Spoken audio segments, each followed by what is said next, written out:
Hello and welcome to this episode of the Tourism Hub podcast, brought to you by the Institute of Excellence, the School for Small Business and Tourism Business Greatness.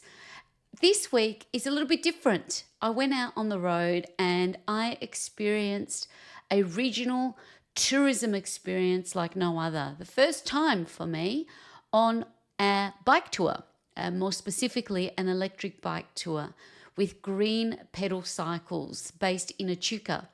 Now, David and Susanna Barry, they are a dynamic duo, as I like to call them. I met them some time ago in a digital program that I run with the team at Tourism Tribe, some 4 years back during the times of the pandemic. And that was during the times when Mr. and Mrs. Barry, the dynamic duo, started as electric bike enthusiasts. They thought, we want to share this with others.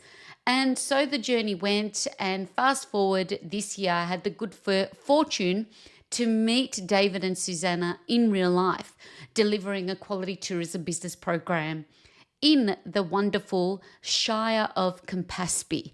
And as part of that program, they offered a very generous invitation to join them on a bike tour. And I am so glad I said yes. And I am so glad that Mr. David Barry obliged to put on a mic and help me try and do an interview while on the road and on the tour. I captured as much as I could of this wonderful experience. And I guess I hope it can capture just the joy of being on a bike. I didn't realize until I was there and ready to tour that it's been some time, years in fact, and I enjoyed it immensely. It just filled me up with so much childlike wonder and joy, and what a wonderful way to see a place and experience a place with a local on a bike. It brought up so much happiness. So as I whistled while I rode, I did speak and capture parts of David's green pedal cycle bike tour in and around Echuca and Moama, as we know it. Well, not as we know, many of you might not know where Echuca is, where David does explain. So I hope this gives you the listening joy as much as it did me actually participating in a tour. And also, I want to take this opportunity to say thank you. It's episode 45, and I just didn't know where this journey would take me on this podcast. And I'm glad I've come back for season 3. You know, nothing different or nothing, it has been out of the comfort zone stuff. To see that there's been over 9,000 downloads is overwhelmingly surprising and delightful, and it keeps me showing up to share with you more. Thank you to all of you, especially everyone around the country here in Australia and from overseas, that I see so many from the United States and Germany and China, Finland, Hong Kong, Philippines. To all of you that are listening or watching this journey and sharing of all of the things that fill me up and ignite and question about how we can do better, be better in our businesses and in our industry. This is such a great platform to do that. And of course, the incredible special guests that come and join me here on the Tourism Hub, pod has been wonderful. And I've got plenty more in store for you. So if you haven't subscribed, and however you've landed here, thank you. Ευχαριστώ, as we say in the Hellenic language. Ευχαριστώ, thank you. It means the world. If you subscribe, you don't miss out. It's kind of a big deal in all of this, in this world of podcasting and sharing. But nevertheless, we've got a podcast to get to. Enjoy episode 45. Let me know how you enjoyed this experience as a listener. Now, as a viewer, I didn't go there. I thought I would be really biting off more than I can chew if I tried to do video as well. So it's really for your audible pleasure to come on the journey with me with David Barry, the other half of the Green Pedal Cycle team. Check on everywhere that you are watching or listening to this podcast, that you can actually see that you can actually follow the links and follow the journey. And I've got all the Green Pedal website and social media that you can follow them as well. Enjoy, and I also want to wish everybody a happy World Tourism Week, because it's World Tourism Day this week, that this particular episode, and it's actually really lovely because the theme of this week is tourism and peace. And in the world of tourism and peace and sustainability, this program and the people that I met at Campaspe as part of the Quality Tourism Business Program, really, it gave me so much, when we talk about igniting excellence, that's my intention every day, to do that in whatever medium, is ignite excellence in people. But I did get that reflection back, and boy, did every single human that was part of that journey ignite excellence in me. Thank you to everybody that was there. Tourism, peace and love and all the good things in this wonderful world of tourism is what we're celebrating this week. And I wish everybody all the good things for the week ahead. All right, big love, everybody, and enjoy this week's episode from Green Pedal Cycles on tour, on the bike, getting back on the bike, which, as the saying goes, it all comes back to you. All right, until next time, everyone, enjoy. Yeah, so I just want to talk a little bit about, spend 5 or 10 minutes here just talking about Echuca in the early days and why Echuca is where it is and why it was so important to our early Australian, not just Victorian, but Australian economy. So it was in the early 1830s, a guy by the name of Henry Hopwood was transported out of the UK to Australia down to Tasmania, so as a convict, down to Port Arthur. That was the first penal settlement down there, convicts. And now Hopwood, he was 21 years of age, married, couple of kids, never ever went back to England, saw kids or wife. He was a real wild lad, but quite the entrepreneur and, as it turns out, intelligent man for his age. So a lot of people in the old books, and you read through history, they actually wanted to get out of the UK and they did something small to get themselves a free trip to Australia. And a convict. He got 10 years for his time, went down there to Tassie, really, really crowded, people coming out all the time. So after 1 year, got a job as a local policeman. They were short. Must have been. I love how, I've come out as a convict, but now I'll be a cop. He's an interesting character, this fella. Anyway, true to form and what he got up to, he was fooling around with the boss's wife and he's back in jail another couple of years, so 12-year prison sentence. In the wash up was that he only did 9.5, 10 years prison, and then was released because of the overcrowding in the convict settlements.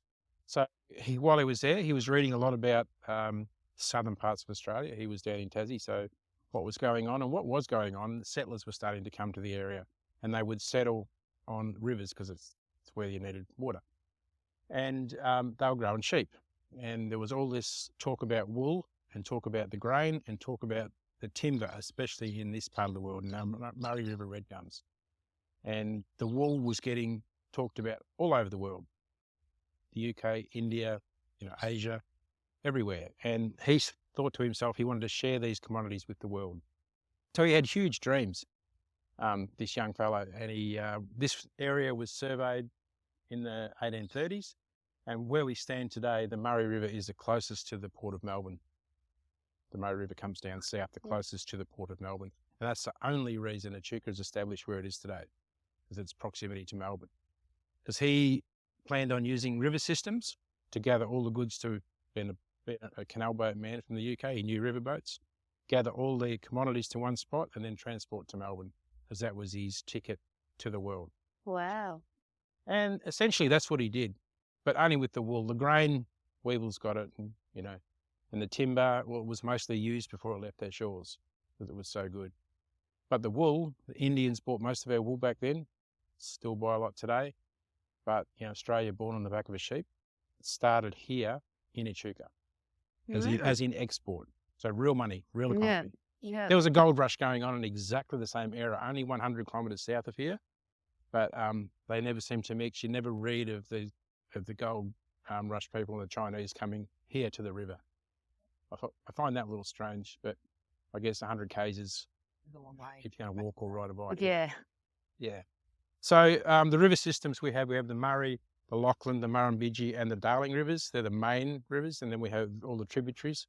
So Hopwood got a lot of his mates to come out, and they built a yard right there behind sort of where that white building is, the shipyard, and they built boats. And they use these rivers, towing barges like the example down there. That's set up for timber, but imagine that without any wood on it. That's for wool. And you'd tow up from 1 to 3 barges behind each boat. And they would go as far north as Burke. I'm not sure where Burke is. Yeah, if you jump in a car today and drive north at 100 kilometres an hour, 10 hours you'll get to Burke. So a couple of days drive. So by boat on a wet year, when there's plenty of water in all the rivers, especially the Darling, a 9-month round trip, but typically 1.5 to 2 years round trip from Echuca to Burke and back. So the Pevensey, she's just around the corner. You can't see her. We should see her on the way back. She was built here, 1861. She would tow 3 barges, 100 tonnes on each barge of wool. So 300 tonne, a whopping 28 horsepower, same engine today. She's the other boat that's here is the Pierce Adelaide, and she was built in 1863 in the yard here, and those 2 boats have never left.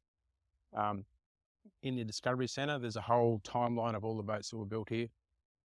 Over 120 boats operated off around here. 1870 was their busiest year, and there was up to 250 loadings and unloadings at the port of Echuca. That was a hive of activity here. The largest inland paddle steamer port in our country. It still boasts the most operating steam-powered paddle steamers in the world here in Echuca. There's about half a dozen commercials, and then there's a lot of private steam boats here. Yeah, so essentially his dream worked. He gathered all those goods back to here.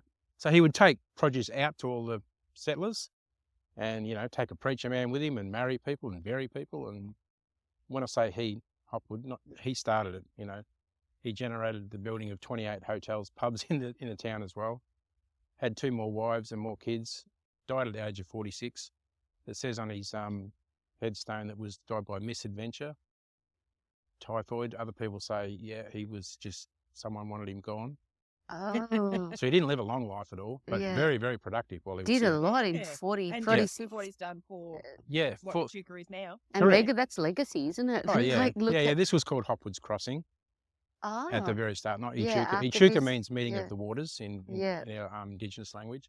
So, he built a crossing and a barge and just took people backs and forwards and charged money, and that's probably how Swan Hill started too. I'm not sure who the man was there, but... What was his first name? Henry. Henry Hopwood. Yeah. And this would have been in the 1855 he got here. 1855. Yeah, so he was down in Tassie in 1845, 1843, something like that. And what did he do to actually become the convict? Like, was it The It was first material. It was or- material, a bit of material. material? Yeah. So these paddle steamers, that's the Canberra there. She started her life as a fishing boat down in Adelaide in 1910. She was built, and come up here around the 1930s, something like that. They burn wood, timber, like that's their fuel right there, stacked up, just little bits. They're really efficient. That one's about 11 horsepower.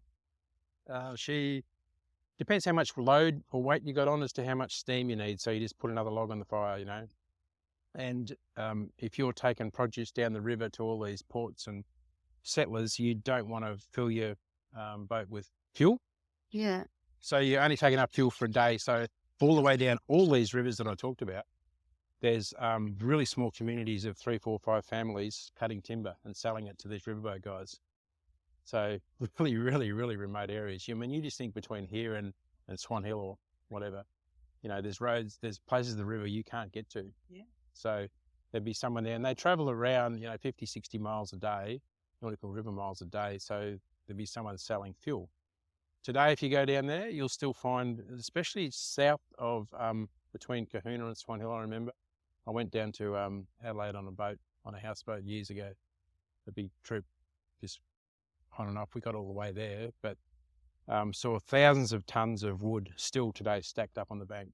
Now, that's used, it's free because it's on the Crown land, on the Victorian side.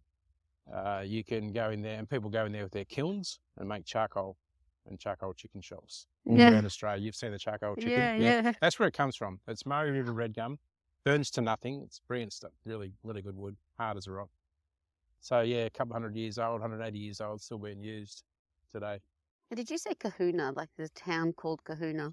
Yeah, it's 65 k's from here. Really? Oh, the big Because I always say you need kahunas to start a business. You do? Yeah, and keep a But business. I don't- Like that- Henry Hopwood, he had Yeah. the kahunas to do what he did. He did. But there's a kahuna in Victoria. Yeah, There you go. that's where just that's where the singer come from. Ooh, This famous Farnham. John Farnham. Yeah, he come Fun from Kahuna. fact, he went to my high school in Did he? Dandenong. He come from Kahuna. He came from Kahuna. Yeah. There you go. He also. like that. Yeah. And there's boats for days. Like, are So, these yeah, all like, because These are commercial hire boats here, and then when we get further on, later on the tour, you can see what's private houseboat. But basically, Because they're not small. These are all houseboat. Like, you well, can that stay. one there's sort of a restaurant, but Yeah. it was a really thriving business, and then the RSL bought it and did that to it. It Okay. was a nice old boat, Yeah. and it really hasn't done much good. There's another local fella has just purchased it. So, Okay. Try revamp. well, yeah, I think the word is he might be doing functions and weddings and things on it. So, Okay, yeah. we'll see how it goes. Ultimate dining experience. Yeah, but people really want something like that for a wedding rather than something like that. Yeah, the looks like- Canberra paddle steamer. Yeah, is Marianne pretty. looked like something that you'd go out to the Great Barrier Reef on. Like Yeah. I just Yeah. rode Yeah. those boats and I've gone out onto the reef on it. Yeah, that's what the RSL did, and it really didn't go too much. It was an so old, it was sort of oh, something like well, it was a steel boat, but it was painted in heritage, and Yeah. it looked nothing like that. It was, it's Yeah. still a diesel boat, but it sort of fitted. Yeah. So basically, that's why Echuca is where it is. And towards the end of the century, steam trains come, and the timber, they started making railway sleepers and that sort of thing, and that killed the riverboat. By 1905, 1910, it was finished, Oh. riverboats. Because you could build a train line, automobiles were here, a train line wherever you wanted, so settlers Yeah. didn't have to settle on the river. Yeah.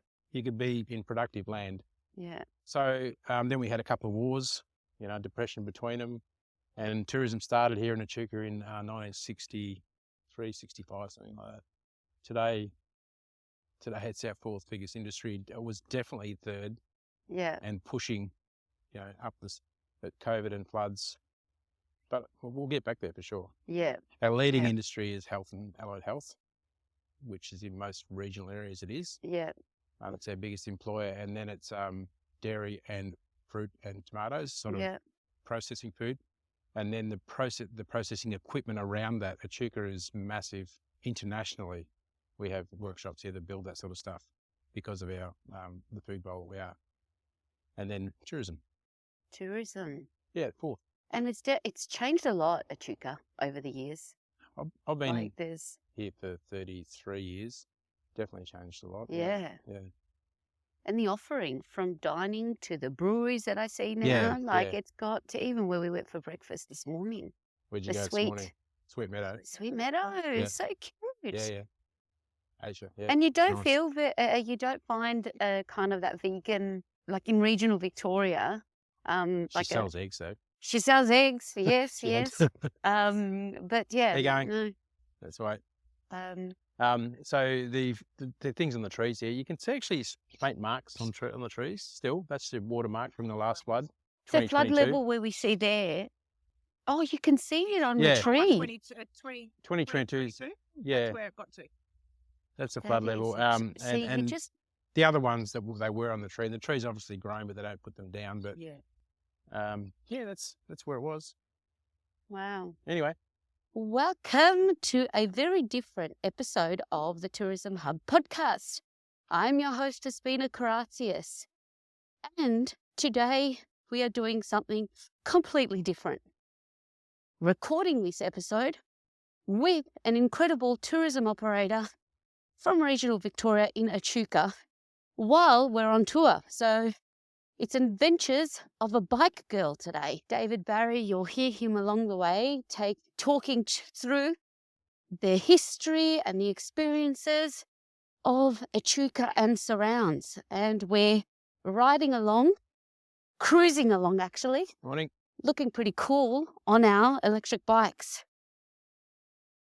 And now, I'm going up a hill. To be, got to use some leg power, but I can switch my gears on. Happy days. Going straight across here, guys. Okay, we are riding in perfect formation. The three of us, like we've done this before, like professionals. And it's a chilly morning, but it's a beautiful, clear, lovely winter morning to be going on a bike tour. I've never done a bike tour before. And I'm thoroughly enjoying this experience. And I can agree and attest to enjoying any visitor destination in the best way you possibly can, whether it's from the air or on land, on a bike. Get a bit of exercise and you really experience the destination. Now we're riding along the Echuca Football Club and we're going through the suburban streets. As you heard David, before we stopped by and had a little, turn back, took us back in time of how Echuca came to be. Got to dust off them bikes at home. I'm so enjoying this thoroughly. How the bike's going? Very good. Yep, very good. Getting to know each other. Not going to promise anything about your posteriors and tomorrow. So that's the Campaspe River now. Hey. Beside. So, yeah, that's pretty normal for the Campaspe. Again, let's see the mark where it got to. So Victoria is one of Victoria's most volatile rivers. Doesn't look like it. So that's quite a short river. Starts just north of Melbourne, on sort of Mount Macedon this side, and we will go to the mouth of it shortly, just where it runs into the Murray. 235 kilometres long. The story with this one is if you get a decent rain around Kyneton, Wood End sort of area, as in 100, 150 millimetres, we'll have water where we stand here within 2 days. Wow. This is the one that destroyed Rochester, this river. Yep. Yeah. And a few other towns along the way, Charlton, a few of those rivers through there, towns through there. Yeah. So, like I said before, Echuca means meeting of the waters. So 3 rivers here. We've got an Echuca. Where we stood in front of the Murray, if you go 4 kilometres upstream, there's the Goulburn River runs in, and now that comes from Lake Eildon, so through Shepparton and that area, and comes into the Murray just upstream of Echuca. This one runs into the Murray downstream from Echuca. So Echuca and Moama in the middle, like a really not a good spot to build a town. It should have been upstream of the Goulburn. And through the floods, it didn't rain here. We'd had barely any rain here. It's in all the catchments. So of the 3 rivers, rains in those catchments. And the key thing was all the storages or dams were full. So today, they are still all above 96%. So whenever we get a rain, and coming up to September, October, November, is when we get all the water comes down because people want to use it. So they release out of their dams and the snow melts and it rains. And spring breaks. So everyone's just a little bit nervous still. Yeah. I mean, it rarely does it happen when all 3 are full at once and it rains at once, but it's still set up. So people in Rochie, for instance, 9 out of 10 houses were above their ceiling, like their gutter level, just the roof and the chimney showing. 9 out of 10 houses flooded.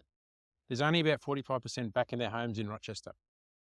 Still today. What initiatives are done after a crisis, a natural disaster like that? to mitigate future so it doesn't get? What can you do? Well- or what's done? Well, Lake Eppalock, there's no control on the wall, like no gates, like there is on the Hume and Thrumbray, and to control. When you have a big flood coming, the boffins get together and see how much to let out, make sure it's not going to flood downstream. It's a big issue, always has been, always will be, but they can control it. Eppalock, you can't.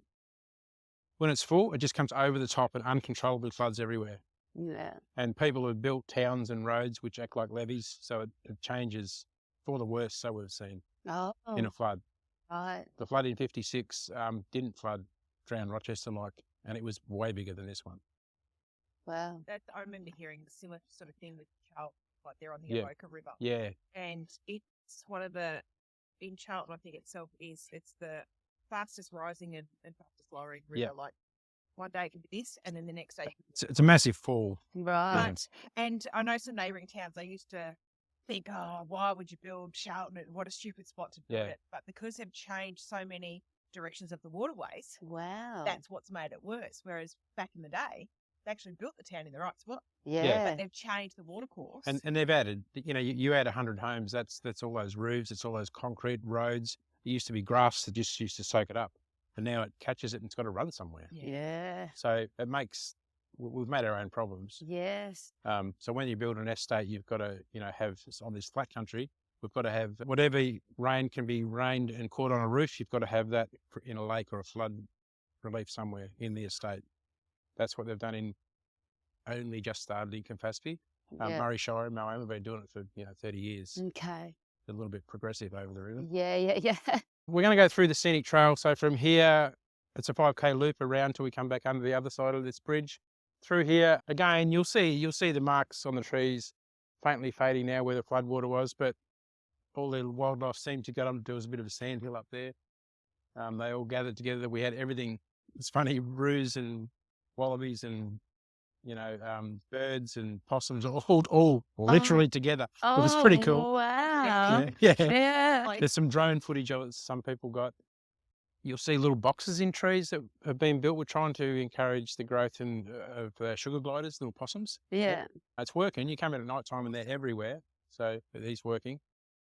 But yeah, we'll ride through here. It's called our scenic trail. It's probably one of our most picturesque trails that not a lot of our visitors get to see. Yeah. Yeah. Yeah. Their resident kangaroos for over here. days Chilling out. in a natural environment. Just chilling, eating, catching up. Now we're on a scenic trail, a dirt track next to the river. Just cruising along. That was the old school, Echuca College. So that was the footy oval football. So where we stood, where the bridge was, that was the sort of the front entrance to the school. It's now up in another street in town. So, David, you really started your business at the time of COVID. Yep. And then the floods. Well, yeah, then the floods, yeah.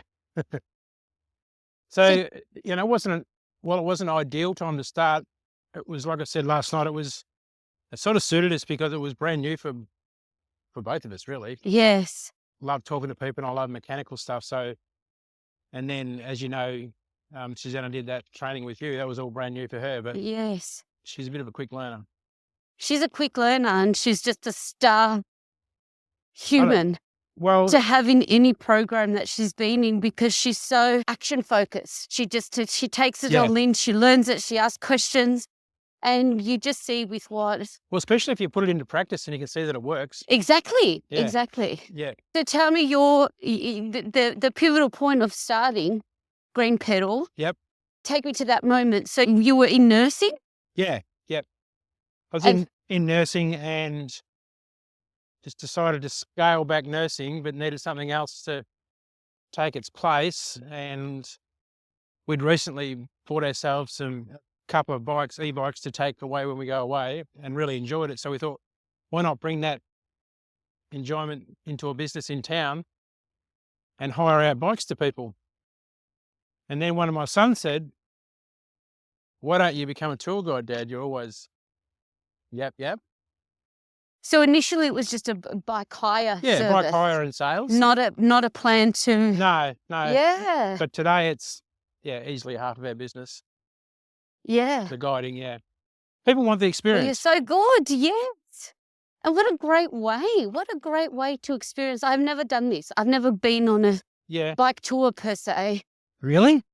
I'm And you're- really serious. I know I'm And you're embarrassed in to say it. tourism. I'm in tourism Yeah. and I haven't done a bike tour. I think like camp is where I went on Yeah, right. Anyway, first time for everything, not the last. I'm enjoying this. It's a great way to see a town. Oh, absolutely. You know, we found if we with our own bikes, if you tour around, you go somewhere for a weekend, you'll see things that you normally wouldn't see if you go to that town Yeah. because you can ride so much further. Yes. Yeah. This is the thing. You can ride some further. And a lot of people are a little bit on the fence about e-bikes. Still, Yeah. they're getting more accepted for sure. But as you can see, you can turn it down and off and still ride a bike. Yes. You can work as hard as you want to, really. Yes. Yeah. Oh, it's such a good way. I mean, I definitely felt that. Like, I like to run of a morning. Yeah. And that's been like pre-doing that, Yep. pre-being a runner. It's like, oh, how many things I missed, especially that I travel a lot. Just getting out, sometimes it's the only time I get to see Yeah. a place. But even now, like in the short time we've been together, the distance that we've covered, Yeah. it's wonderful. And there is a sense of wonderment about it. Yeah. So we've added a few things. We do trying to get more into corporate groups, like people in a company might want to do some bonding with their business or whatever. Yeah. Make it either just one of these short tours, or if it's a winery, or if it's just tailored to suit their needs. If they want, 4 hours or a full day, Yes. work something out for them. Brilliant. And also I've done a few and would have had a bit of interest in it prior to the floods. And a little one since is education with schools. Yes. So I go to a school, done a deal with maybe 4 different schools now. Yeah. We do in-classroom education on push bikes, Yeah. basic mechanics, change a tyre and all that sort of thing, and then get out and do riding. And if they're, if I can think I can manage it and they're safe enough with features and whatever, we go and do some rides on tracks around their town. Oh, great. Do a bit of road etiquette and that sort of stuff. Brilliant. So that's worked out all right. And you work with the camp businesses that have a lot of education groups as well. Yeah, I'm in the region? trying to get into those. I've had more luck just with schools and their outdoor ed program. Okay, yeah. So what we have here is the mouth of the Campaspe River. So that's where Oh, it ends. This is it right here. It runs into the Murray. So the Murray is running down that way towards Swan Hill. yeah. And this is where it all finishes. So the river's down about nearly a metre. They're actually doing some works on our boat ramp, and it would be pretty typical that that's what they've done. They say, no, we don't look after it. Yes, people have push. Yeah. Right now, it should be filling up because on the 15th of August, we start irrigation again. People start wanting to buy water too. Oh, So, they should be starting to fill the Murray up again because there'll be some people really getting cranky about this. Which is the thing, like as you said, like you've got the dams that are so full. Yeah. Like they can release it, which I think was some of the issue when the floods happened. It's just like Well, they've been warned months prior. Well, they're doing this. Campaspe Shire's doing the boat ramp here in Echuca. Yep. It could have been done months ago. Months ago. They're doing it now when the wider community is going to want water, to make money. Since it was floated on the stock market, so you can have people anywhere in the world have Goulburn Murray water shares, and they're lucrative. I'm sure he does. Yeah, absolutely. So have any property up here to water. no, so I'm way out of the control of the end user, which I understand, business is business, but talking about people's livelihoods and yeah. So across the river we have Marul Caravan Park, or Tasman Parks now. So they're private cabins around the edge all the way around, and then in the middle's the actual park. Yeah, righto. That's a really nice sandbar. They've sort of graded it up just right now, but in the summer there'll be anywhere up to 30, 40 speedboats all pulled up there. Yeah, okay, cool. Yeah, and across. Access to go up there. Yeah, that's the park. That's just where you park your boat and ski from here. This is usually a hive of activity in summer. That bank all the way along there will be absolutely back to back with caravan parks and caravans and tents. Yeah, bro. So just free camping. Yep. My boys used to come down here in the summer. Dad, can I take the boat and go and see such and such? And they'd be kids from Melbourne. Yep. Same place every year. Yep. Really? So when they got to mid-teenagers and they've got girls and boys. So I'll come too, guys. Yeah. Yeah. But they, my kids growing up in the country never missed out on mates from all over the country. They all just, it was amazing. This was the gathering. It was cool. Yeah. And people still do it. The floods, in COVID, we've had a couple of years of nothing. Yeah. But people did come back this year, which was really good. Campaspe Shire put huge big bins. We're only about less than a kilometre from the highway there, the Swan Hill Road. Yep. So they put big bins at the entryway of all the roads and for free of charge. Yeah. But those 25,000 campers that we estimate come here, all come here and shop in our supermarket, Yeah. use our restaurants, Yeah. ring up and said, Yeah. and now I'm getting phone calls, Dispersal. can we come and bring your bikes out? And I said, no, you come into town. And Yeah. I do Yeah. take, if it's a big group, Yeah. You'll and there's parents take that involved, effort. Yeah. definitely. But there's, like I was saying last night, was I talking to you about the Murray River Trail? No. No. The Murray River Trail's been Yeah. totally funded from Barmer to Barham. Yep. That's going to be really cool. So I've got guys on paddle steamers who own paddle steamers now.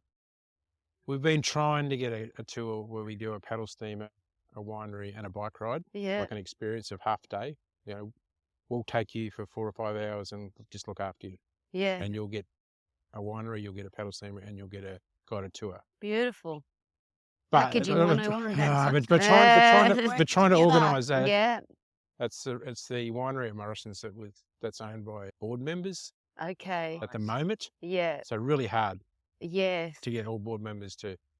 So it seems the restaurant manager just threw his hands up and said, it's too hard. Or she just said it's too hard. Okay. Yeah. Just a shame. Which is a shame, but we've got paddle steamer guys now with this trail that's happening. They're saying, can we pull up to the bank and meet you? Because I want to do rides through the bush with picnics and lunch and sort Oh, of stuff. beautiful. And so we'll definitely get something going. Yeah. Yeah. Yeah. Because there's nowhere else Like in our region. No, I haven't been able to find. There's somewhere up near Mildura who do that trekking on the riverbank and sleep on the houseboats at night. Right. Yep. That's a really an elite type thing, but Yeah. I'd love to do it one. Yeah, and I know. Yeah, like because even that's the Murray River Adventure. Well, it is in Embark. Yeah. Yeah, it's going. Like that's just one stage, isn't it? It's Yeah, they've got funding for that. So it's going to be New South Wales from Barmer to Turrumbry. Yeah. Then it crosses the Turrumbry Weir and it's on this side to Echuca. And then it goes over to the other side out to Barmer. Yeah, right. I believe that Mark Francis was Behind when he was. And just the other thing to mention here, you can see the edge of the river, see all the way to the bottom at the edge. Yep. Clear as a bell. Yeah. So the Murray looks dirty. It is the cleanest and the healthiest it's been. I personally do a lot of fishing, and like in the last 5-6 years, it's amazing. Anyone can come and catch fish. Yeah. If I pointed somewhere where to go, kids with fishing lines, and even I hate bait, I just use lures, but they would catch a fish. It's just a muddy bottom that makes it look dirty, but you can see that's crystal clear. Wow. Way clearer than the Yarra. Yeah. Why is that? It's had a cleanse. Oh, we've really almost eradicated carp, European carp. Oh. Almost. Which is what? They get in the mud and stir it up. Oh. They'll live in the mud for a week without water. Yeah. Dirty things. Yeah. So when they restock, they restock all the native fish. Yeah. And what they feed them munched up European carp in pellets. Right. These juvenile fish. So when they release them into the water, all they want to do is eat carp. And that's what they do. Yeah. The cod and the golden and silver perch just munch up cod. Yeah. Because if you fish for shrimp for bait or something, you put a net in, it used to be when my kids were little, so 20 years ago, that net would have 50 juvenile carp in it, no shrimp. Yeah. Overrun. Today, you might get 1 or 2. Really? Yeah. Yeah. Same spot, same everything. Yeah. Anyway. So they're doing a really good job. The plan's working. Yeah. Yeah, I remember in the dam growing. All your fishing licenses in Victoria, brilliant. Yeah. In Queensland, there's no fishing licence fee. Yeah. We've just been up there for a holiday, and these guys are whinging about it. And I'm thinking, come to Victoria and have a look at our facilities and our rivers. Yeah. It really works. Yeah. I don't mind paying me $70 a year. Yes. Yeah. Yeah. Yeah. Yeah. Whereas in Queensland, you know, I just watch people catch things from this and keep it. Like, no regulation. Yeah, right. Good old Queensland. Yeah. Everyone wants Yeah, to go there. everyone's yeah. Go further, stay longer, was it? That was a Yeah. Victoria one. Victorian? That was the Yeah. Victoria one. So when we get people here, just get them to stay longer. Yes. Yeah. But we still haven't cashed in on our, like every time we have some sort of function or whatever, I always put my head up and say that, you know, the $9.90 fare from Melbourne.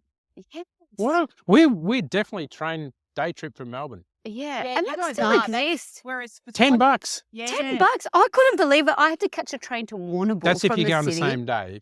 But if you go each day, each way, it's still only. $10. Used to be 55. Yeah. And it's a lovely experience. Yeah, it's not To bad. get on the V line. I've done it. Yeah. Yeah. And you can bring your bike on. We'll Yeah. just catch the V line, stay overnight, do a tour. Yep. Bike tour. But a lot of people do it. They come up, you know, things to do in Echuca. That's where the Google. We always ask, where'd you hear about us? That's the most popular. Yeah. Yep. What's been the Google. most surprising thing about working in tourism or the visitor economy for you over the last few years? Surprising. Yeah. Anything that you wish you'd known before you got into this about the industry? I've been working with people and in psych nursing, so you can't shock me much. You know what I mean? That experience would help you so much. Yeah. in the That's what I mean. service So industry. you can't shock me. So I'll be standing there and people will come up, and I've got my sons or Susanna or someone, and they go, I can't believe they just said that or did that. Yeah. normal. Yeah. People lie about their health. That's a bit of a thing for me. Like they, especially if you're going to go on a tour and it's a full day tour, Yeah. and they, like I've had guys that have had, and ladies have had, say knee constructions or hip replacements 3 months prior to going on a 50K ride and haven't ridden a bike. So you've got 18 other people or 17 other Yeah. people, and that one person is going to hold up all these folks. So I've never met these folks before, and they've all signed an online waiver Yeah. and a health check. They've done this and this and this. And then they come there and I find I've got to pull out the tour guide card and say, when we get to Bendigo, sorry, you're not coming back with us. You're going to stay here. Yeah. You've fallen off your bike and you've just about smashed, you got this still pink scar on your leg. That's how fresh it was. And then they crack the SADs and... Well, that's the risk mitigation that we take on as operators, right? Like people. I've only had to be stern a a few times with people, but it usually works. Yes. Just tell them straight. Don't sugarcoat it. Say, listen, this is where I believe I am with you right now, and this is the plan. Oh, yeah. And when you get their wives and the rest of their little 4-person group walking away from them saying, "Told you so." Oh, yeah. Told you. Yeah, we're going to be right. Yeah. But it screws it up because you got to go then back and pick up the bike and make sure they're safe. And especially you're on a public tour, it's not just them. Itself. Yeah. So there's that thing, people lying about their health is a bit, and then other people just think for some reason that they've never ridden a bike or not for 30 years, they can come, they're 60 or 70, they can come and ride a bike and get disappointed when I say, sorry, I'll refund you. No problem at all. But sorry, too risky for me. Yes. Yeah. Can't do it. Oh, there you go. It is I mean, it's That's probably the activity only thing that surprised me, I guess. That people will put themselves at risk and others, and also, I mean, you've got your liability. Yeah, I mean, I've had a few wrecked bikes, but you get that people that just don't really care. Yeah, they'll take a hire bike and come back, and it's something clearly I know exactly what's happened. They've smashed a derailleur, so that's like a $300, and you're sort of weighing up. I can repair it myself. It's only going to cost me not a lot of money, but if you took it to the bike shop, that's what it cost. And then they lied to me, so I said, sorry, you're going to pay. Yeah. You know your gear. Well, the kid says, "Oh, Dad, that's when you smashed into the curb." The kick to the side. This is the time you don't speak. Yeah. All right, we keep going, I suppose. And psych nursing. How did you get into psych nursing? Yeah, I'll just turn these on for you. So I was a tradie, then an engineer. Progressed from a tradesperson up to an engineer, and worked in that game, mainly in food processing. And then instead of doing so much engineering, like project work that I wanted to do, typically what happens if you're half decent, they put you into management. Yeah. Offer you a shitload of money. Yeah. That's what happened. Just about broke me. Oh, yeah. Militant, 60 people answering to you, and Yeah. so I just wanted a total change and went nursing, sort of ED. That's where I ended up. Yeah. And then just morphed into psych. Yeah, it was brilliant. Yeah. Loved it. Yeah. Yeah. Fascinating. So you've had a couple of big changes, career changes. A few more, but Yeah. a few more, but But that explains your next level mechanical engineering genius of how you're powering your bikes. I had to build that trailer myself, though. So that didn't exist. So when you started your hire business, you've started with the fleet of 2 and this vision Well, to that was just our hire. own personal ones. That was your And then as you know, you got to have. You talked about your kahunas. You got to well, basically, there's not much change out of $100,000 to set that up. Yeah. A car, the trailer built. I mean, I built it myself. Yes. You get a quote for $30,000. All right, I'm just going to take 2 weeks off and do it. But if you had to go and buy it, and then 30 bikes, yeah, And it you've adds had up. to get something so customized to do what you've done. Yeah, so you've got to have, if you want to do it as a startup, you got to do it properly, and there's like pain at the start. But we make money now. So did you always know you wanted an off-grid powering solution when you were looking at how you're going to charge your So that e-bikes? was all, like, right from the start of the name as Green Pedal. Yes. I'm interested in sustainability. Yes. I've done some work in like my electrical background in design of off-grid systems for houses and businesses. Yeah. Whilst I was nursing, I was doing that as a sidekick. You always got to have a couple of jobs on the go. Diversify revenue, interest. Yeah. You're a man of many talents. Yeah, that, and then there's a few things going on. I've designed a system, an off-grid system for caravans that a guy puts on he's a caravan builder. So that also keeps me a little bit busy as well. Yeah. And our friends. So just to give everyone context, I'm here working with the Victoria Tourism Industry Council and Campaspe Shire Council. We are running a quality tourism business program, and that's how I have reconnected in real life. I have worked with Susanna Barry, David's beautiful wife, for some time from programs that I'd run with Tourism Tribe in online about digital capability. But now we're running a program about helping businesses become accredited as sustainable quality tourism businesses. And it's just wonderful because it's in Echuca, hometown and business hub of Dave and Susanna's. And another participant, and now I've had more context, who has a coffee cart business. And I love what he shared with us last night, that it wasn't until coming to the launch of our program that he even realized and saw himself like, hey, I'm very much in tourism operator. Yeah. I'm in there. And I guess that's the biggest challenge to, particularly in regions, to have whole business community recognize that we're all in the business of tourism. Yeah. We all gain, we all benefit. And tell me, so you've also played a role in helping his coffee cart business be sustainable. The coffee cart that Daniel uses, he's off-grid coffee cart. So that's my design and build. Incredible. That's a whole other business. So we do have a business behind that called EV Cart Co, which we build and sell these carts to whoever wants one. So you can buy it as a bare bones cart or with the off-grid system in it, or it can be a off-grid glamper that you tow behind your bike and go camping with it, or on the road, or there's limit, like it's whatever you want to do with it, really. Brilliant. It's a three-wheeled cart that just toes behind your push bike. So good. Yeah. I'll have to add photos for everybody of your trailer, your off grid. And how many? What's your fleet? How many bikes is your So trailer? on the trailer holds 20 bikes, but I have bikes that I move So on. you drive with that thing? Yeah. Wow. It's sort of the same length as a medium-sized caravan. Yeah. Yeah.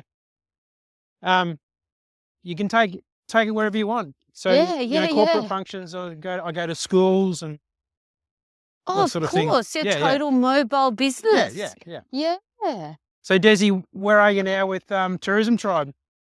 Oh, look, unfortunately, with Tourism Tribe, all good things come to an end. Yeah. We were very fortunate that from a 12-month contract where where I was engaged to work with the team, and we grew together. Yep. Over that, it was just over 3 years that Yep. we were able to do some really, really good work together. But like I said, when the funding is not there, Yep. it's difficult to sustain Yep. that relationship. So now I've gone back into my own business. Yep. And now I've got this wonderful opportunity. I feel very blessed and lucky that, sometimes one door closes and another one opens. Yep. And that's how I've had the good fortune to support the team at VTIC with their industry training and development, and really tie in this program that I rolled out about 3 months ago. Yep. Because previously accreditation was just accreditation, but now hopefully you had a good first experience last night. Yeah, it's great. Yeah. We can go on a journey to put context and perspective around why we're doing this. I did a sort of a mentoring program 2 years ago with Karen Oliver? Oliver, Yes, yeah. another legend. Yeah. That was good value. Really good value. That was a good bunch that we did it with too. Yes. That's what it is, I think, about when I first started out. It just wasn't it just wasn't a thing. Yeah. Industry training and development, or training. I mean, the training has always been around, but I think our needs as small tourism operators is, Excuse me, we're just going to stop behind this tree here. Yep. Just come past it so we can see back at the tree. Yeah. So that's an example of a scar tree. Oh, wow. And not the hole, indigenous, not the yeah. indigenous scar tree, not the hole in it, but just the bark removed. And that's what, just imagine it without the hole. Someone's just tried to burn it actually. But they look like that just with a V of bark removed. They use the bark for, a canoe or a hut or whatever. But the important part of it, they make a scar tree in a significant part or place. So something of significance happens here, whether it be food, births, deaths, marriages, whatever. Something of significance happens in this area. There's 2 more around in the area here. I don't know what the significance is. I do have close relationships with the local Indigenous through previous work that I've done, but they wouldn't really share that. Oh, really? So basically, Yeah. they're a transient group. Back in the day, they just follow the food around the country. So they just pass the story down year to generation to generation. So this is what we do when we get to this area. So it means something to those guys. It is beautiful. So Murray River red gums, you never see huge big ones like eucalypts or pine trees or massive big cypress, because they're so dense they don't grow, but they're still very, very old. So do you get down to see your uncle very often? I do not get down to see my uncle very often, but you're from promised Melbourne or Mum. Sydney? I said to Mum, because the thing is, he's hard of hearing now, and she was saying I just can't communicate with him. Is it Leo? With Leo, yeah. Well, he's so she calls him, and there's always something that he's lost or. Yeah, righto. So I said to her next time. So who David is referring to is my uncle Leo, my mum's brother. who has lived in Echuca for many, many years. So I have fond memories of visiting Uncle Leo because he was our country connection. He would always have like random stuff like dams with a boat that we would go on, or, you know, Yeah. dirt bikes. Like, so we didn't do any of that living in suburbia. And before he came to Echuca, he had a farm, like a working farm that he looked after in Rochester. Oh, okay. Yeah. So, Dairy. yes. Yeah, right. So milking cows, it was just the best memories. Yep. And so this is it. So now having reason to come back to Echuca, and I'm back in a couple of weeks. And I'll be alone then with, so I said to Mum, she should come with me and we'll go hang out with him the day after the workshop. And that was just lovely to see that everybody. Yeah, well, most people would know Leo Yeah. and the kids. She does a fantastic job with those kids. Oh, and that's, so, you know, we talk about accessible tourism and living with a disability. Yeah. We never saw Christian, my eldest cousin, and of course Victor is the youngest of the three, who's diagnosed with autism. He's with works with Vivid, so they're on a cleaning group every now and again. They walk through town, and Yes. I've known Christian since, well, I actually worked in the disability sector at one stage years ago, just as a carer, like after hours and weekends. Yeah, and that. right. Yeah. So I used to have a bit to do with him with swimming, and he remembers me. He walked past. Yeah. Yeah. Well, that's because I've known he's worked in a laundromat for many years. Yeah, he does. And just to hear that was really notable.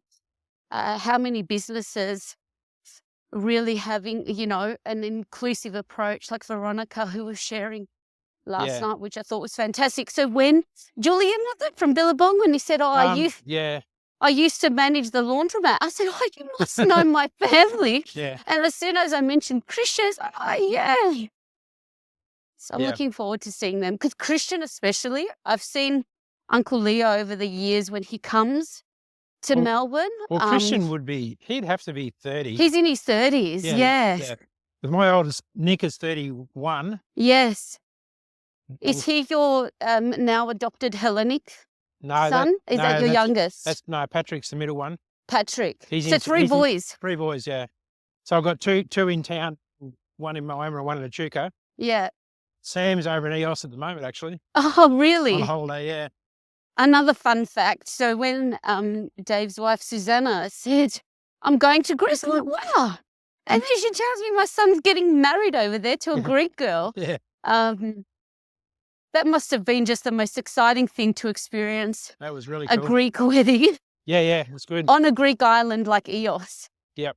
So where did they meet over there? On the island, yeah. So, morning. Morning. Yeah.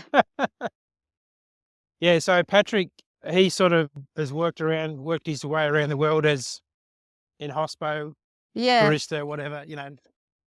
He's got a degree in marketing, but only now is getting stuck into that sort of thing. Yes. But he would go back to EOS, I don't know, maybe 5 years in a row, 6 years in a row. And then it wasn't until, so his younger brother Sam went with him once, 4 years ago.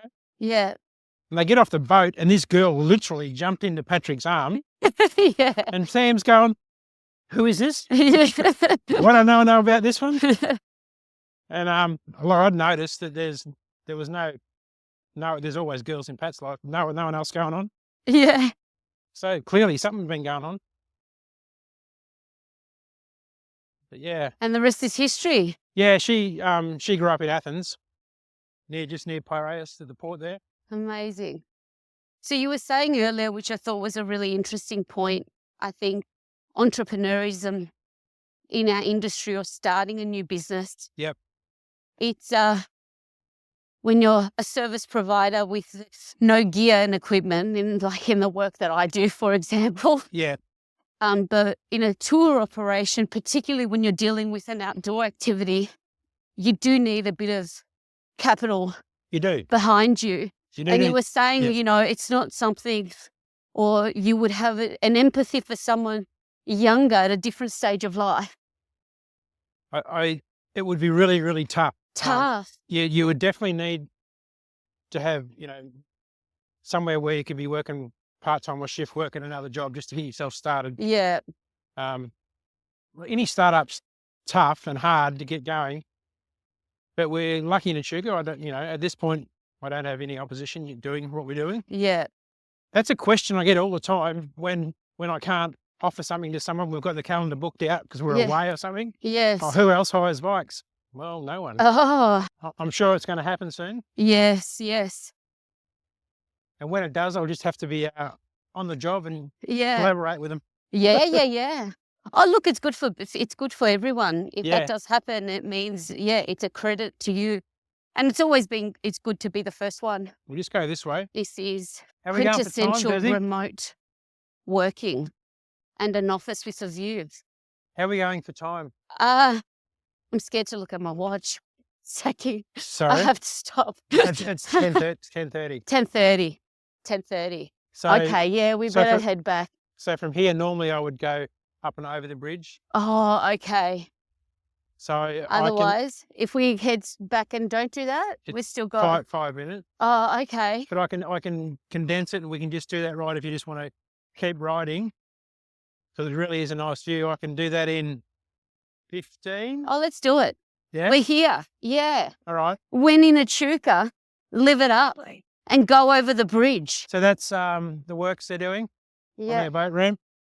Nice. Long overdue. Was that? I was about to say, it looks like a place that a boat ramp should have Yeah. No, existed. it's a boat ramp, but they're going to take the concrete further in and have a floating dock as well. Nice. Just going to turn right here, Olympics 2028. back in Echuca. What you reckon? event would this be? Scenic riding This would event. be scenic riding. Yeah. with green Wouldn't that pedal. be cool? Yeah. Well, they're doing every other sport at the Olympics. That's right. Skateboarding. Yeah, but that was an epic. Like the Oh, yeah. 14-year-old, I saw that in the news this morning. How'd you be? It's At incredible. 14, eh? Amazing. Let's see how long I can last on manual mode. No, we're going to go up a little bit of a hill here Yeah. and then turn right and head up there. So Oh, I'm going to Either- put the either go escalator down- on. either go down gear or give yourself some help. I'm So we- asking for some aid. So we're just going to cross the road here. So just make sure we have a good look Yeah. because it's a little bit blind. Yeah. I won't do We the are stand clear, maneuver clear. like you are. Clear.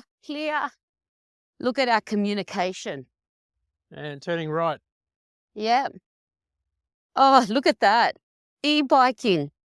Notice I'm not panting while I'm going up a hill.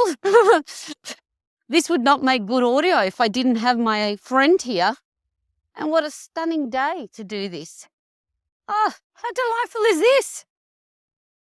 I'm using my full advantage of the Full assist. electric assistance. And now we're about to go over a bridge. The uphill is over. Okay, I can do some work now. Happy days. We're definitely warmed up now. And now we're right on top of the bridge with the majestic view of the mighty Murray. And to the right, and a big freeway to the left. Oh, there you go. Even my watch is picking up that I'm riding now. Took a while. Oh, what a view. Yeah, we're going to stop just up here. So good. Stopping. Yeah. This is definitely a selfie spot. We can come up and park on this side. Yeah. People get around us. Ooh. So first of all, welcome to New South Wales Oh. because technically they own the whole river Yeah. and that bank as well. So Wow. given it's the Murray River, we're in New South. There you go. So I've as crossed I the was saying border before, today. that's all the private houseboats up until the two-storey ones. That's the commercials. Wow. So between here and Torrumbury, there's around 220 moorings on the bank. And then in the marinas, like Deep Creek alone has 105, 110. Wow. And there's a couple of other smaller marinas on the actual river.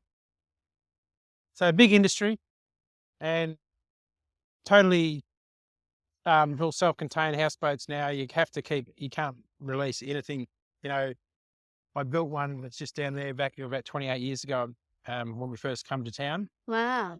Built a houseboat, and we had his son last year. So we drew the kids up on the river. It was the best. Wow. But it's really cheap, $1,000 a year for a mooring, and it's a great holiday. It's just so this is a $130 million project. The bridge, both bridges over the Campaspe and the entry roads either side. Amazing. Both governments and federal government. So in 70 years, there's been a couple of goes at getting this bridge. Yeah. But this time, everything lined up perfect. It was good. Yeah, the guys from Murray River Power Steamers, he was telling me the other day. Yeah, brilliant. Loves them. Yeah. Yeah. I'm thinking, know all about those guys. Yeah. Yeah. So good. All right. We'll keep going. All right.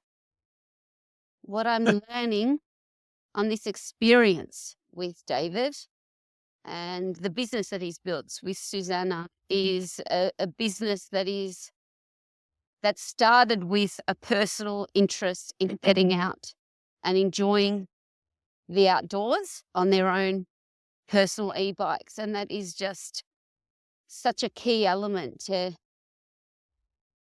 achieving any type of success in business and in life, that it must start with an interest, with a love and a desire with what you're doing. And here they are. He's got over 20 bikes on his trailer. I'm sure the fleet is a lot larger than that. Now we're just passing a lovely elderly couple. Good morning. Well, Hello. Enjoy your day. So lovely. Just the good vibes. Balloon girl turns bike girl. That's what's happening today. Now, there are two things to do when traveling. And there's ballooning. You get on a balloon. And when there's bikes, I think you've probably got better chances that you'll find bikes than you do balloons. But this is just lovely. Oh, what a lovely way to just get to know people. Go on a bike ride, you chat, you stop.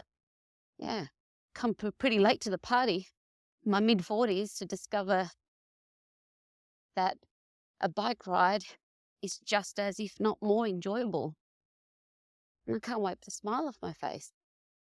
I think even if the weather, that was a hairpin turn. Had to put on the brakes there before I toppled over. Luckily, I didn't, and I'm still intact. That's why I tried to do a video. I tried to think of a solution to do a video footage of this while we're chatting and doing the tour with David, but that's how I thought, just slow down there, tiger. This is your first rodeo. And returning home to your family is important. Okay, let me catch up. I'm going to use some e-power here because I've gotten a bit behind my crew. Just leisurely riding, and the hills and the trees are alive in Echuca. So, David, what advice would you give to someone that has got a burning desire to do something different with their life and work and career, no matter what stage they're in, whether they're a young person or an established family man like yourself? You got to make yourself a decent, sound plan, and then just go ahead and do it. Set a date and do it. Yeah. Don't procrastinate.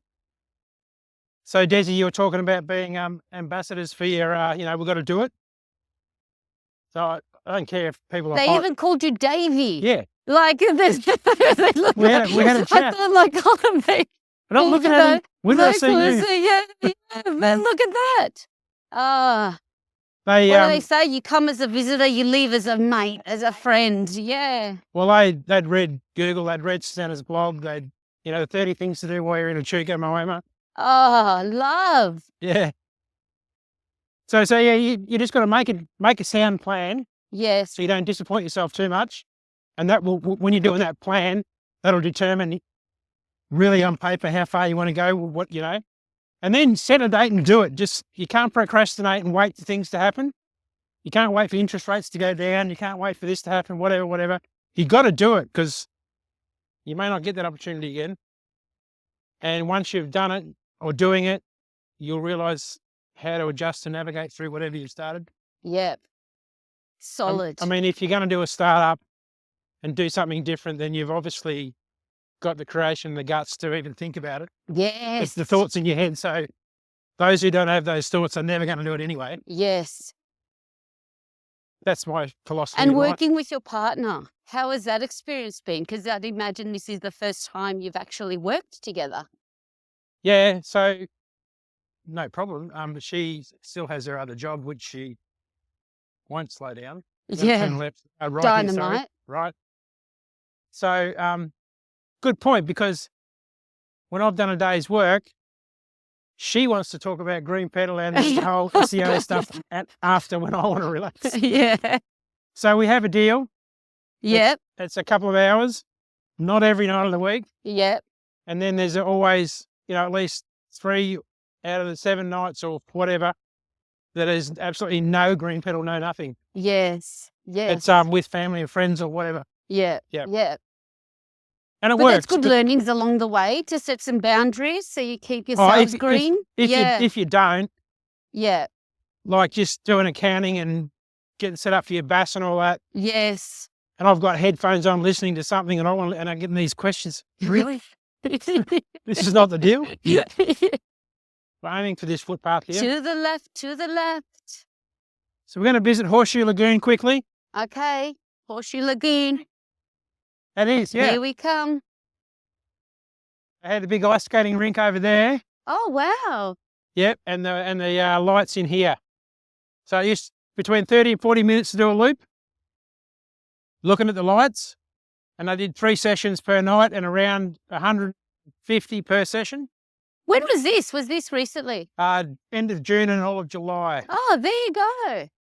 Lights are all the rage, aren't they? So that's the third year now. Last year, the floods come up and spoiled it. They had to stop. So you should put it on the calendar for next year, Desi. Yes, definitely. You'll see it being So when advertised. we were here for the launch, that would have been happening.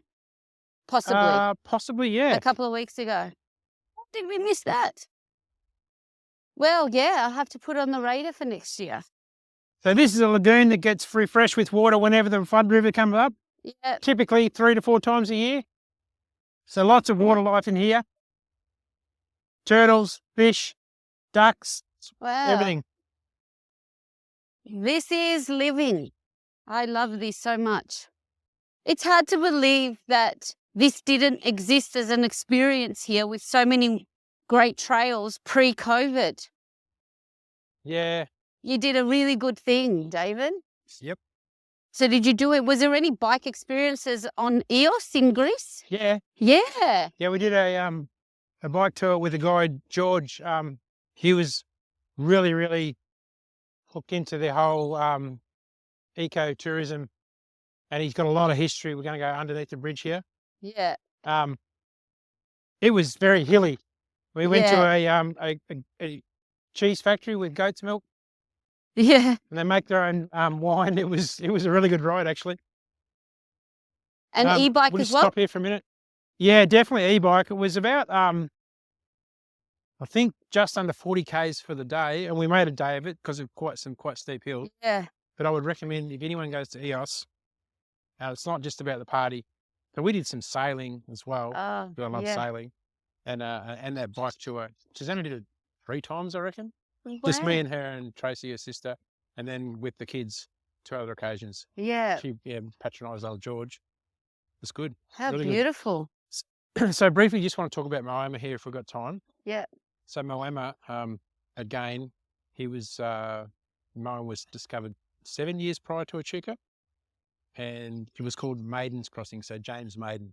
So he had a barge right here where this jetty is. So a bunch of horses over there and a bunch of horses here, and he just dragged the barge backwards and forwards and charged people money, and that's how he started his business. The photographs show Almost as very, very similar structure to this, but with a big shed on the structure there. And he was a trader. So while Hopwood was the entrepreneur, rough dude, died at 46. Maiden was a really nice guy, worked with the Indigenous community, didn't like Hopwood, traded in meat, fresh meat, skins and lard. So you build your house with skins and seal it up with a bit of lard, and he traded in fresh meat and employed lots of local folks. Lived to the age of 70-something, 73. So a different dude altogether. They describe him as a likeable fella. And the towns were like that. Echuca was rough, 38 pubs. Moama, not so much.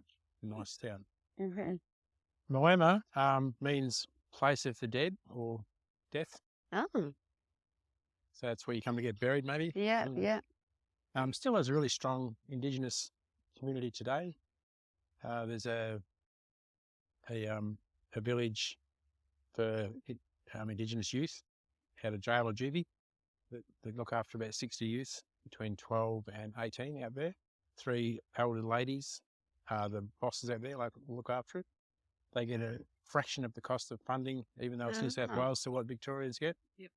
And I was up here, finished my nursing as a youth dual diagnosis nurse here. So I had a lot to do with these guys, and they do it so much better than we do out there.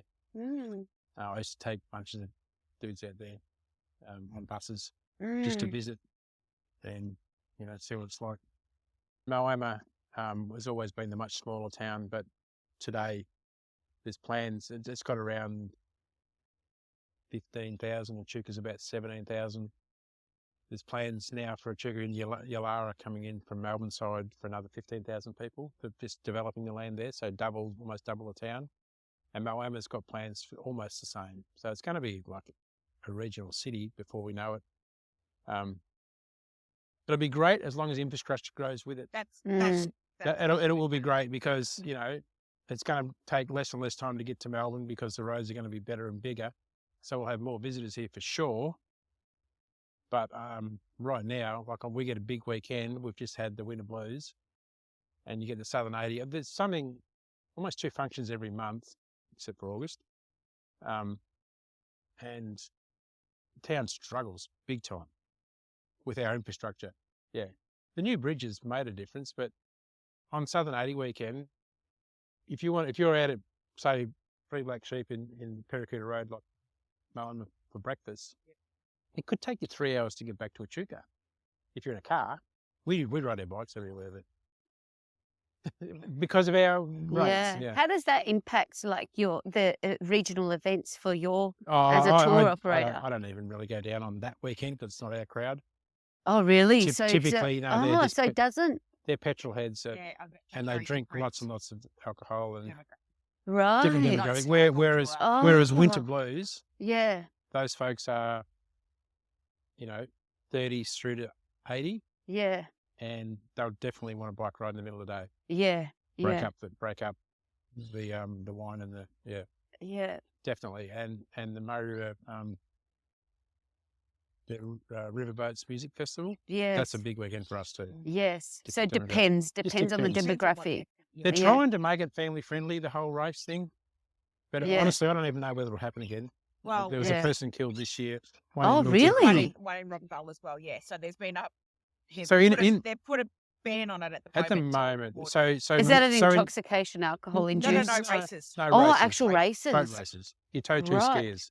The one at ski Rockville. racing. So ski racing, okay. Yeah. So the one at Robinvale this year, he was a father. He was only helping out on the Saturday. He was meant to be racing with his son the next day, and he helped a team out to race on the Saturday. And they're still not too sure if he had a heart attack before he fell, which resulted in it's extreme. It's really extreme. So the open class, they're doing 200 kilometres an hour plus 2 skiers behind a boat. On a river. So is this where they do the jumps? No, just skiing, like 80K. Racing. From Trumby to Echuca. It's a timed race. They get up here in under 30 minutes, 80 kilometres. So average more than 160 kilometres an hour. So, when I first started nursing, I worked in ED here and it turned me off ED the whole that weekend and other weekends. Oh, what would come in from just that horrendous event? stuff. I mean, it's just a job for me, and that's why, I love nursing, and I was a reasonable nurse because it was just a job. I didn't get emotionally attached to it. You need really. that, don't you, for Yeah. that job? Yeah. Yeah, like So it comes in, and my job is to, make them live, or till we Yeah. can get them on an aeroplane, whatever. But that, honestly, is just horrendous stuff used to come in, just smashed. And then every other weekend here is houseboats and men my age who love to get drinks and go swimming off And think that houseboats. they can- What? So males from 40 to 60, that's the demographic here, that there is constantly really bad accidents and death the whole year. We'd love that to stop. Yes. Like the Southern 80 community, they're trying to get it family friendly and stop the yahoos drinking and carrying on watching it. And, Yeah. but it's a bit of a struggle. Yeah, Yeah. I The reckon culture- it's a Rockvale's a culture. little bit different. Like they have, you've got the obviously Ski Race Victoria organised the race, but then they've got the Rockvale Ski Race, Yeah. and they've got so they continued the accident happened Saturday. They still continued their activities on the Saturday and the Yeah. Sunday. It's all free to the family, so they have Yeah. so many family activities. Yeah, they could do better here. So, but yeah, they continued on because it was a free event to attend, and they're just like, well, we've got it all organised. It's all here. We're still going to go. They did contact the family of the We get guy who 60,000. passed away. 60,000 visitors Big. over the 4 days. So where do you fit them? Yeah. They're mostly on the riverbank, Yeah. camping. Yeah. Yeah. Yeah. All right, from here we're going to ride out and back up over the old bridge and then back around Yeah. to the trailer. Okay. Sorry, Old sorry bridge? about my Same time. bridge? No, the old bridge. we Oh, call it. another bridge. The one we come over was the new one, or the Oh, or the okay. Yeah, because I'm Dungala. thinking that's new. Is that? Dungala. Yeah. So this is our old one. As you ride over it, it was built in 1870. Okay. And it's still being used Oh, today. very good. Yeah. We've earned our cookies today. We've earned our cookies. That is for sure. That's what's just filling me up with joy. That cup filling moment. That how can we be more intentional to give ourselves experiences like this? Two more But we coming. don't necessarily always have to travel far to do this, just in your everyday life. Now, here we go. Okay, let's navigate. Hello, good morning. Hi. Oh, thank you, sir. Struggling there. Hi, how you doing? Well done. Just meeting some walkers along the way. Beautiful country vibe. Ah, there you go. They had a run on the weekends, just on Sunday. Looked like fun. So I can say I've been to Victoria and New South Wales today, just by crossing the bridge right on the border. Echuca and Moama. Oh, this is actually a really lovely bridge. There's just something about the old builds that exude so much character. You know, new bridges are lovely, but this old bridge certainly brings another element of architectural joy. I really wish I could sing this point for you. It definitely has me inspired to belt out a tune, but I won't do that to you. Oh, why am I doing that? I definitely don't need e-power right now to be able to do that. Morning, hi. I've really fallen behind now, chatting to myself. So that's it. Joyful experiences. And that's why this industry is so great. Without operators like David and Susanna, what would we do? I mean, I'm sure we would find plenty to do, but you can understand the benefit and the value of the small tourism business operator and what they bring to a regional area like Echuca for the visitor experience. But like we heard from David, it's not just for the visitor, also for the local community. When you can educate young children, and also this is such a light adventure activity, apart from, his passengers that are telling fibs about their health ailments. That's not cool. but it also does lend itself to risk management and eyes wide open in being able to have plans and strategies to have that level of confidence that David has to be able to say, hey, ma'am, buddy, we're going to have to end this here. Well, thanks for joining, guys. That was delightful. Thank you. Hopefully you don't get Thank too you. sore. It was worth it. Well, Worth the sore butt. Yeah, You'll remember what you've done. it was That's worth one good it. thing. Yeah, that's it. Yeah, unforgettable. Hey everyone, it's Despina Karatzias here from Institute of Excellence. Guess what? I have some huge news. The countdown is on for this year's Australian Regional Tourism Network Convention, also known as the Art Convention, and it's in Mackay, and it's happening from Wednesday 9th of October to Friday 11th of October.